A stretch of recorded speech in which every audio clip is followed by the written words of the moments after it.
आशा है आप सब अच्छे हैं, हर प्रकार के संक्रमण से सुरक्षित हैं और जीवन अच्छा चल रहा है। 2017 में उत्तर प्रदेश में भारतीय जनता पार्टी की सरकार कानून व्यवस्था और भ्रष्टाचार को मुद्दा बनाकर सरकार बनाती है। लेकिन अब लगभग 3 वर्ष बीत जाने के बाद भी, जबकि श्रीमान योगी आदित्यनाथ उत्तर प्रदेश को मुख्यमंत्री के तौर पर प्राप्त हुए और प्रदेश ये आशा कर रहा था कि दया, करुणा और संवेदना के एक माहौल का निर्माण होगा, लेकिन न केवल क्षेत्रफल या भूभाग के लिहाज से उत्तर प्रदेश देश में सबसे बड़ा सूबा है, बल्कि एनसीआरबी के सारे डेटा और सभी आंकड़ों को भी उत्तर प्रदेश ने टॉप किया है। बात डकैती की हो, हत्या की हो, लूटपाट की हो, अपहरण की हो, बकैती की हो, छिनैती की हो, पूरे देश में उत्तर प्रदेश जो है वो निरुत्तर प्रदेश है। भ्रष्टाचार की बात हो तो चाहे वो पशुपालन विभाग का नया मसला हो, चाहे 59,000 शिक्षकों की भर्ती हो, चाहे वो पर्सनल प्रोटेक्शन इक्विपमेंट्स की किट्स की खरीदने में धांधली हो, कार्यवाही तो होती है, लेकिन सामाजिक कार्यकर्ताओं पर, राजनैतिक कार्यकर्ताओं पर, मानवाधिकार कार्यकर्ताओं पर, पूर्व आईएएस पर आधी रात को एसटीएफ उठा ले जाती है, यूपीसीसी चेयरमैन माइनॉरिटी प्रकोष्ठ को, लेकिन दुर्दांत और दुस्साहसिक अपराधियों पर कार्यवाही नहीं होती। जिस तरह 60 मुकदमों का आरोपी आजन्म कारावास की सजा प्राप्त दुर्दांत अपराधी विकास दुबे फरार और 8 हमारे पुलिसकर्मी वीरगति को प्राप्त हुए, इससे स्पष्ट संदेश मिलता है कि जब मुख्यमंत्री जी पुलिस कर्मियों की सुरक्षा नहीं कर सके तो वो जनता की सुरक्षा किस आधार पर करेंगे? जनता क्या अपेक्षा करे? बात स्वास्थ्य की हो, ना जांचें होंगी, ना कोरोना पॉजिटिव निकलेगा, वो आगरा को वुहान बनाए या पूरे प्रदेश की जो भी स्थिति करें। तो जब पुलिस के साथ ऐसा व्यवहार होता है तो आम नागरिक किस आधार पर? युवा आधा दर्जन अनामिका निकलती हैं, मोनिका निकलती हैं, दीप्ति निकलती हैं, और बेसिक शिक्षा मंत्री जी ट्वीट पर ही, मतलब अजीबोगरीब है प्रदेश की स्थिति। तो 23 करोड़ जनता की ओर से माननीय मुख्यमंत्री उत्तर प्रदेश श्रीमान योगी आदित्यनाथ से स्पष्ट विनम्र अनुरोध है कि इससे ज्यादा सत्ता, शासन और प्रशासन की अक्षमता का और क्या प्रमाण चाहिए? कृपया आप नैतिकता के आधार पर पदमुक्त हो जाएं। दूसरा, मैंने एक वीडियो अपलोड किया था 2 दिन पहले, जब प्रधानमंत्री जी ने लेह की यात्रा की। 1 मिनट का मात्र वीडियो था और उसमें मैंने सिर्फ यही क्वेश्चन किया था कि क्या डैमेज कंट्रोल है, पीआर एक्सरसाइज है, क्योंकि प्रश्न तो अनुत्तरित हैं।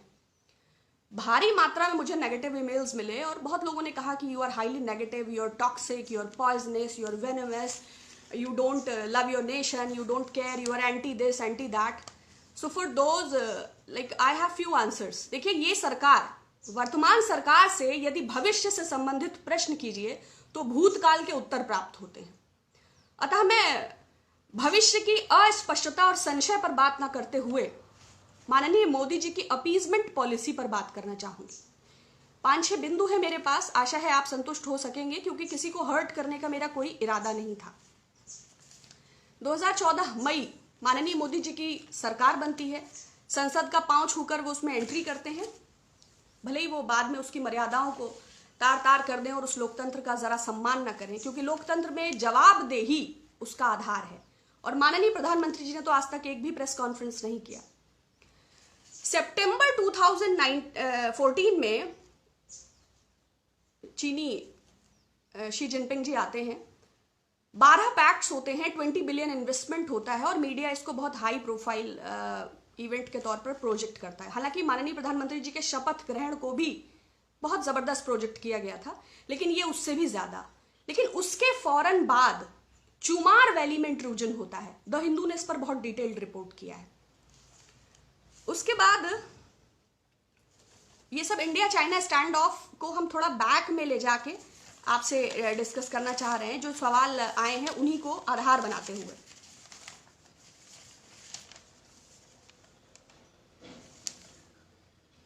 उसके बाद 2015 में मोदी जी अपीजमेंट पॉलिसी कह देखिए, चाइना का पॉइंट ऑफ व्यू हमेशा से क्लियर है, उनका अग्रेशन है और वो एक मिस्चीवियस और अनप्रेडिक्टेबल नेशन है, ये पूरी दुनिया को पता है कि उसका रवैया क्या है।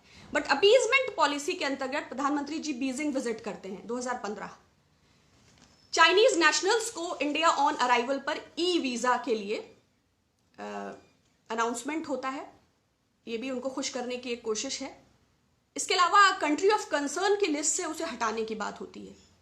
अब ये क्यों खुश किया जा रहा है? 14.9 बिलियन का जो व्यापार था उसको बढ़ा के 39 पॉइंट समथिंग तक कैसे लाया जा रहा है, ये मोदी जी की पॉलिसी है। उसके बाद फौरन 2016 में पठानकोट एयरबेस पर जब जैश ए मोहम्मद मसूद अजहर को इंडिया टेररिस्ट डिक्लेयर कराना चाहती है, तो अपनी सिक्योरिटी काउंसिल की परमानेंट मेंबरशिप के चलते वीटो ब्लॉक का इस्तेमाल करके चाइना भारत के मंसूबे को नाकाम करता है। उसकी पॉलिसी बिल्कुल क्लियर है। पुनः मोदी जी उसको प्रसन्न करने की श्रृंखला में इंटरनली ऑफिशियल्स को एक ऑर्डर होता है कि stay away from Dalai Lama. वो तिब्बत को लेके थोड़ा डिप्लोमेसी की कोशिश होती है, मगर उसका नजरिया बिल्कुल क्लियर है। कंट्री ऑफ कंसर्न की लिस्ट में उसे दोबारा लाने पर भी, इस पर भी द डिप्लोमेट और फाइनेंशियल एक्सप्रेस काफी लंबा लिखा है। 2017 डोकलाम स्टैंड ऑफ, ये 73 दिन का सबसे लंबा स्टैंड ऑफ था। भूटान प्लेटू, डोकलाम प्लेटू भूटान की टेरिटरी है, भूटान इंडिया का फ्रेंड है। सड़क बनाने से जो चीज शुरू हुई, फिर इंडिया ने इंटरफेरेंस किया, फिर वो डिसएंगेजमेंट की बात होती है। वो अपने इंडियन मीडिया इसको एक टैक्टिकल विक्ट्री के, जब वो डिसएंगेजमेंट शो करता है तो एक टैक्टिकल विक्ट्री के तौर पर प्रोजेक्ट करता है। यहां पर हम मोदी का मास्टर स्ट्रोक को सेलिब्रेट कर रहे होते हैं, वहां चाइनीज मिलिट्री स्ट्रक्चर्स परमानेंट हो चुके हैं। देश के अंदर जो एक फर्जी राष्ट्रवाद और देश की सीमाओं पर सरहद की सुरक्षा में माननीय प्रधानमंत्री जी पूर्णतया असफल रहे, यह सत्य है। आप लोग कमेंट्स में कुछ भी लिखें, लेकिन आप अगर थोड़ा सा भी इसको गौर से देखेंगे तो आप ये पाएंगे कि जो ये दिन भर पीआर मशीनरी चीखती और चिल्लाती है, जो 200 घटनास्थल से 230 किलोमीटर दूर नीमों की यात्रा को विक्ट्री के तौर पर प्रेजेंट करती है, बल्कि जी टीवी तो इससे भी आगे है। जब मन की बात प्रधानमंत्री जी कर रहे हैं तो उन्होंने लिखा, गलवान विजय के बाद पहली बार मोदी जी के मन की बात। Can you imagine?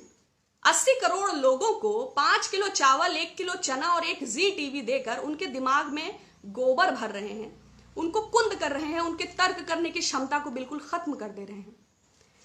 Doklam stand of, देखिए स्ट्रैटेजिक पॉइंट ऑफ व्यू से Doklam is very important in terms of north east. अब उनके परमानेंट मिलिट्री स्ट्रक्चर्स की बात नहीं है, अभी भी जो वहां बीजेपी के जो काउंसलर्स हैं, जो उनके सहयोगी लोग हैं, वो बराबर प्रधानमंत्री को चिट्ठी लिख लिख कर अवगत कराते हैं। अभी भी उसने उस समझौते को तोड़ दिया है।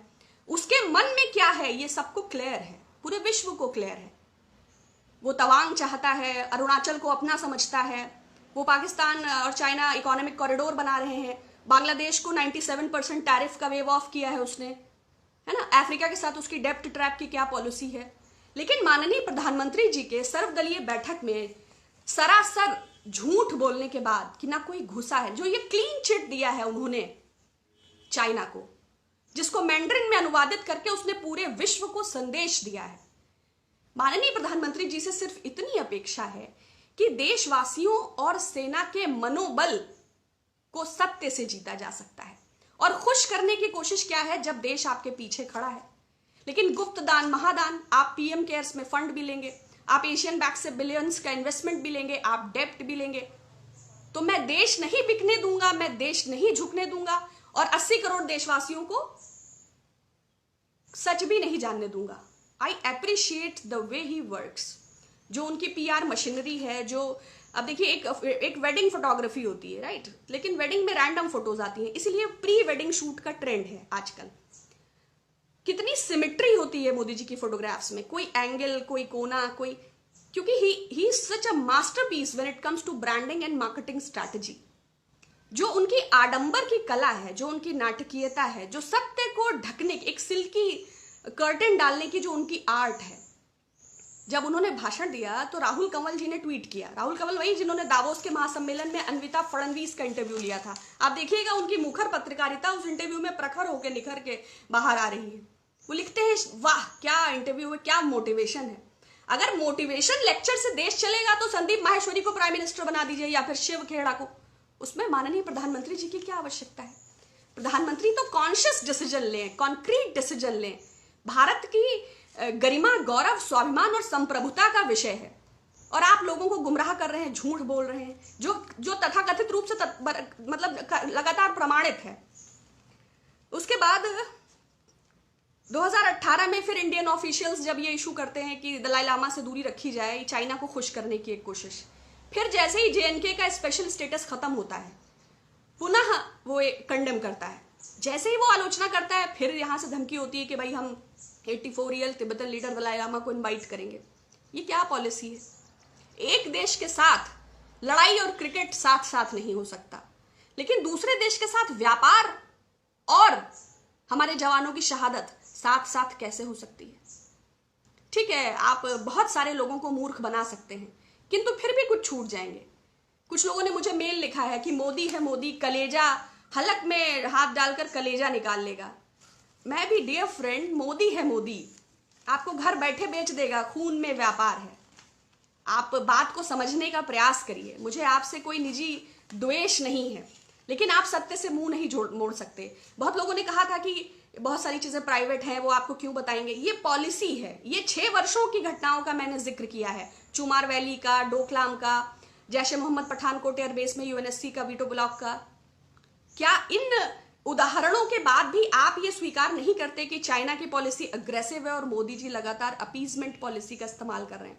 और अभी भी वो गलवान वैली से 200 घटनास्थल से 230 किलोमीटर दूर थे और उनकी यात्रा को आप गलवान विजय की तरह मीडिया प्रोटेक्ट कर रहा है। और ये राष्ट्र धर्म है, इसलिए हम इसको स्वीकार करें, तो हम अपनी मातृभूमि के साथ गद्दारी कैसे स्वीकार करें, कैसे स्वीकार करें। जो दोषपूर्ण है वो दोषपूर्ण है।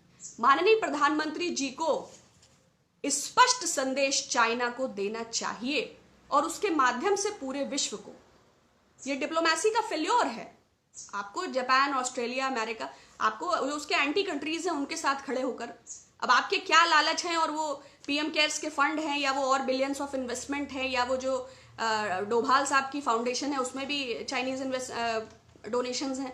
तो आप देखिए, अगर 39,900 करोड़ रुपए के हथियार खरीदे जाएंगे तो ये देशवासियों के लिए गर्व की बात है।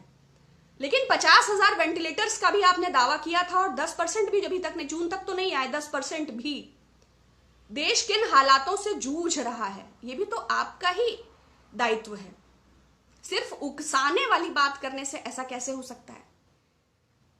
एक तरफ आप कहते हैं देश नहीं बिकने दूंगा, दूसरी तरफ आपने 107 रेलवे लाइंस को प्राइवेटाइज कर दिया है। आप 51% एफडीआई पे उछल कूद करते थे।